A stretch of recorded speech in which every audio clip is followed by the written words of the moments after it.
Muhammad dituduh gila sama orang kafir. Yesus dituduh gila sama pengarang kitab palsu ini. Markus 3 nomor 21, Yesus dibilang gila. Anda baca sekarang. Silakan Anda baca. Ya, ternyata Yesus dianggap gila loh.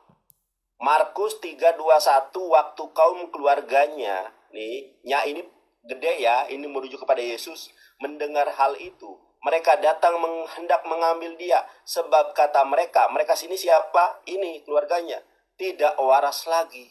Nah, ternyata Yesus yang gila, Yesus yang tidak waras, jeder. Sekarang saya yang tanya kepada Anda.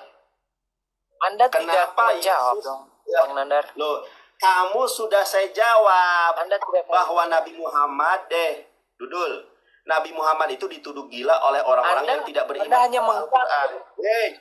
Dul, sekarang gua tanya sama lu. Udah saya jawab. Itu teman-teman di bawah juga sudah paham. Kenapa lu nggak berani menjawab? Sekarang saya tanya kepada Anda. Kenapa keluarga Yesus menyebut Yesus adalah gila? Markus 3 nomor 21. Silakan jawab. Kenapa Yesus dituduh gila oleh keluarganya sendiri? Markus 3:21. Jawab. Pertanyaan dan saya, ahli Taurat. Pertanyaan saya, Dudul. Pertanyaan saya, kenapa Yesus dituduh gila oleh keluarganya sendiri? Jawab. Markus 3 nomor 21. Silakan. Jawab. Karena kuasa Nabi Muhammad, karena Nabi Muhammad dituduh gila dalam Dudul, dengarkan dulu, Dudul. Keluarganya mengatakan itu untuk membela itu. Jangan sampai disalahkan oleh orang-orang Farisi dan para ahli. Sebentar dulu. Sebentar, jangan panik. Menjawab. Sebentar, Dudul. Yang saya tanyakan, Dudul. Yang saya tanyakan, kenapa jangkrik ini nggak bisa ini. Yang saya tanyakan, kenapa Yesus dituduh gila oleh keluarganya sendiri? Silakan jawab. Jawab. Oke, saya jawab ya. Ya. Karena Kristus melakukan kuasa-kuasa adikodrati yang dilakukan oleh Kristus, sehingga menimbulkan orang Farisi dan ahli-ahli Taurat itu takut sekali dengan kewibawaan Kristus, dan keluarganya menjadi ancaman. Jadi mereka ini asumsi saya aja, Bang. Ini asumsi enggak. Baca satu Korintus gak mau. Kalau asumsi gak mau. Baca sebentar dulu. Sebentar dulu. Saya bertanya duluan. Jangan takut. Sebentar. Nanti naik lagi. Ini saya turunkan dulu ya, nggak kooperatif. Sudah saya bilang, apapun tuduhan kalian orang pengikut Nabi palsu dari Tarsus, mengatakan apapun terhadap Nabi Muhammad, gampang dijawab. Quran surat Al-Hijr ayat ke-6 itu tuduhan orang-orang kafir. Jadi Allah meriwayatkan nih bahwa orang-orang kafir menuduh Nabi Muhammad adalah gila. Itu tuduhan orang kafir. Wajar orang kafir menuduh menuduh orang lain yang mendapatkan kebenaran firman Tuhan sebagai gila. Orang jangankan Nabi Muhammad, saya saja dituduh oleh orang kafir pengikut Nabi palsu dari Tarsus Nandar progresif ini. Padahal itu karena ketidakmampuan mereka mengalahkan saya debat. Nah, Nabi Muhammad tidak pernah dikatakan gila oleh keluarganya. Ini kok bisa? Dalam Markus 3:21 keluarga Yesus mengatakan Yesus tidak waras lagi. Yang namanya tidak waras kan, mohon maaf ya, gila. Silakan naik. Ajaran asumsi harusnya pakai data. Teman-teman, sudah saya bilang, apapun hujatan mereka terhadap Islam, terhadap Nabi Muhammad, yang akan mematahkan argumen mereka sendiri adalah kitab mereka. Itu namanya, kalau debat itu harus punya ilmu. Al-ilmu qablal qaul wal amal. Harus kita mirroring. Nah, waktu kaum keluarganya mendengar hal itu, mereka datang hendak mengambil dia. Sebab kata mereka ini ya, kaum keluarganya, ia tidak waras lagi. Yang namanya tidak waras kan gila. Ayo kon. Sudah saya bilang tidak ada debater Kristen yang sanggup mengalahkan saya, nggak percaya. Ibrani bisa, Yunani bisa, dalil Quran, dalil hadis bisa, ceder kan. Mana? Syukur-syukur berani open camp ya. Jawa bisa, Sunda bisa, Inggris bisa, Yunani bisa. Waduh, itu Assalamualaikum. Ya, kamu Kristen atau Muslim? Kenapa kamu mengatakan Assalamualaikum? Saya Kristen, pendeta saya. Kenapa Bapak mengucapkan Assalamualaikum sedangkan Alkitab Bapak mengatakan mengucapkan Assalamualaikum terhadap umat Islam itu adalah dosa besar? Baca 2 Yohanes 1 nomor 10. Sampean tenang dulu. Banyak ngomong sampean. Sebentar sampean yang salah. Sampean angkat Markus pasal 20. Markus tadi. Enggak, kamu sesat, Nandar. Kamu sesat, Nandar. Kamu bilang Markus 3:21. Jangan panik. Itu tentang Sebentar, aku kalau nyerocos, aku tuh orangnya nggak suka kalau nyerocos bener, ya. Aku tuh sukanya santun gitu kan, teratur. Kalau nyerocos aku nggak suka, bener. Itu bukan karakterku dalam berdebat.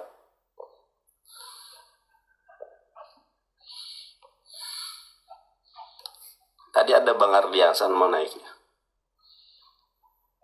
Saya bukan orang yang tipikal ini ya, tipikal nyerocos gitu, nggak saya. Malas saya. Nah ini si munafik ini.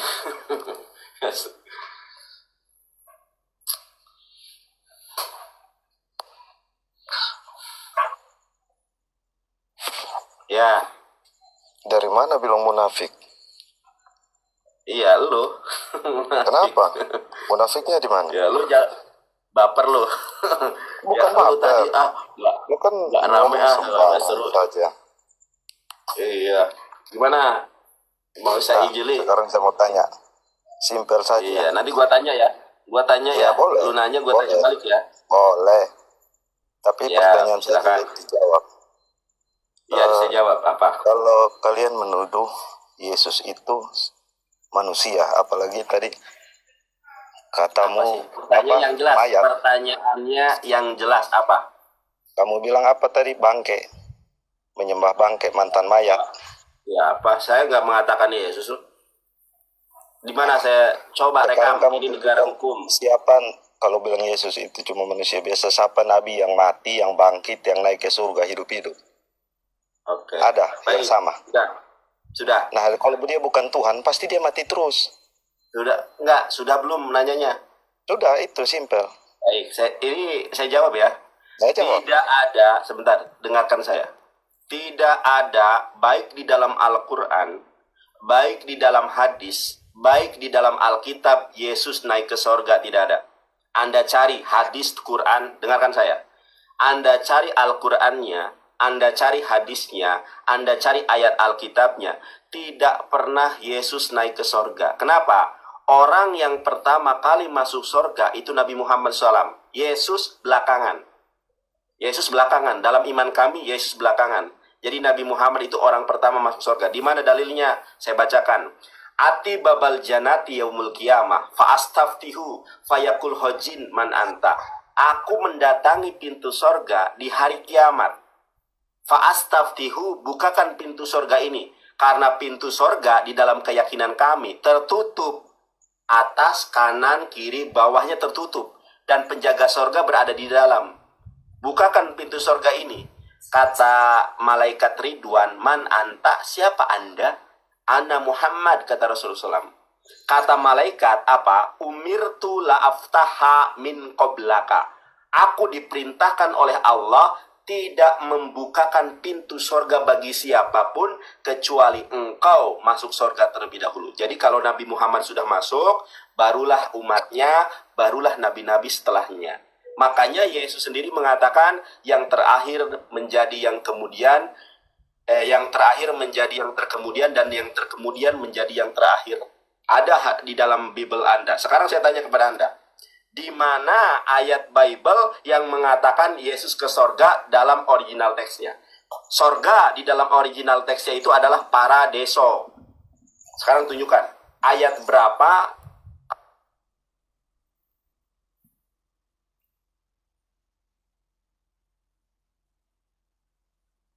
gimana? Oke, saya jawab. Ya. Satu, yang pertama, dari statement Anda berarti kan itu menurut iman kepercayaan Anda. Kami menghargai, ya kan? Menurut yang tertulis dalam hadis, dalam Al-Quran, Dalam Bible juga, Pak. Itu ada yang diimani Anda. Dalam Bible juga. Makanya saya tanya kepada Anda. Itu yang diimani Anda. Bukan diimani, yang saya ketahui, Pak. Kalau dalam iman kami jelas, tetapi dalam iman Anda pun, kalau membaca ayat Alkitab, Yesus tidak pernah ke sorga. Adanya dia ke langit. Coba Anda lihat. Makanya saya minta kepada Anda, tunjukkan di dalam ayat Alkitab Anda, kalau Yesus ke sorga, di mana ayatnya? Kalau Anda tidak bisa baca Yunani-nya, saya bacakan. Dulu. Tadi Bang Nandar kasih penjelasan kan saya menghargai, saya diam. Nah sekarang kalau saya menjelaskan, Bang Nandar juga diam. Halo? Halo? Ini sinyal saya atau? Sudah tahu. Ya. Maksudnya gini Bang Nandar. Oke. Kan Gini aja Pak. Jangan dipotong dulu. Mohon apa ya? Ya gini aja. Saya pengetahuan saya sebagai seorang gembala agung, tidak pernah saya dapati ayat Alkitab yang mengatakan Yesus ke sorga, kecuali terjemahan. Di dalam original teksnya tidak ada Yesus ke sorga. Makanya saya minta kepada Bapak, tunjukkan di dalam Alkitab Bapak kalau Yesus ke sorga. Kalau Bapaknya mampu terjemahan, silakan terjemahan, nanti saya bacakan Yunaninya. Saya punya Alkitab berlengkap, silakan. Biar saya jelaskan dulu, Bang Nandar potong dari tadi. Kan ya, silakan. Bang Nandar ngomong, saya menyimak. Ya, silakan. Dari penjelasan Bang Nandar, kan itu yang Bang Nandar percayai. Bahwa Muhammad lah yang pertama, yang ke pintu surga duluan. Itu kan. Jadi sebenarnya perdebatan agama ini tergantung iman masing-masing. Bang Nandar mau membuktikan seperti apa? Kami ini mengimani, baru mengikuti, baru mempelajari Alkitab. Jadi kami mempelajari Alkitab itu dengan iman. Bukan dengan akal. Oh. Sekarang saya tanya Bang Nandar. Bang Nandar bisa memecahkan dengan akal cara penciptaan langit dan bumi? Atau dengan iman? Jangan kemana-mana dulu. Sekarang saya tanya. Ini masalah akal dengan iman. Bang Nandar bisa. Sekarang saya tanya. Ya. Sekarang saya tanya, di mana ayatnya Yesus naik ke sorga? Baca Alkitab secara keseluruhan baru bisa ditemukan. Di mana? Kalau baca ayatnya, cari kesalahan ya itu. Nah, emang salah Alkitab kok? Saya membuktikan. Emang salah? Saya membuktikan apa yang saya imani dengan apa terhadap orang yang tidak beriman, ya sama dengan saya buang berlian di mulut babi, kan begitu. Ya di mana ayatnya, Pak? Anda baca Alkitab sampai habis, jangan dipotong-potong, biar mengerti, biar ya, bisa paham. Ya, mudah-mudahan Roh Kudus bekerja. Saya tidak. Di mana ayatnya? Saya tidak berdebat agama karena percuma bicara sama orang yang tidak seiman. Kita mengedukasi, Anda Pak. tidak mengimani. Edukasi untuk apa masalah iman? Loh, yes. Terus kenapa Anda naik ke sini? Saya naik cuma saya mau menjelaskan kepada Anda. Ya, makanya saya minta penjelasan kepada Anda. Di mana ayatnya bahwa Yesus naik ke sorga, di mana? Anda mau tunjukkan tahu? saja ayat Anda mau berapa. tahu? Kalau Anda baca Yunaninya, saya bacakan Yunaninya. Anda baca. Nih, saya bacakan ya. Saya bacakan ya. Nih, saya bacakan ya. Nah, yang mengatakan Yesus naik ke sorga hanya dalam terjemahan. Coba perhatikan ya. Markus 16 ayat 19. Sesudah Tuhan Yesus berbicara demikian kepada mereka, terangkatlah ia ke sorga, lalu duduk di sebelah kanan Allah. Perhatikan di dalam bahasa Ibrani ya. Saya baca dalam bahasa Ibrani. Indonesia kurang jelas. Sabar dulu. Iya, sabar dulu, Pak. Ini mau saya jelaskan. Bapak katanya silahkan. Ketika saya jelaskan kok Bapak memotong. Tunggu dulu sampai selesai. Oke, lanjut. Aduh, Bapak ini. Oke, di dalam bahasa Ibraninya leahar shediber eloh sebentar. Leahar shediber aleichem nisha haadon hashamayim. Di dalam bahasa Ibraninya, ternyata Yesus tidak pernah ke sorga. Di dalam bahasa Ibraninya sangat jelas di sini dikatakan, Payomer Yehoshua Hamashiach leahar shediber aleichem nisha haadon hashamayim.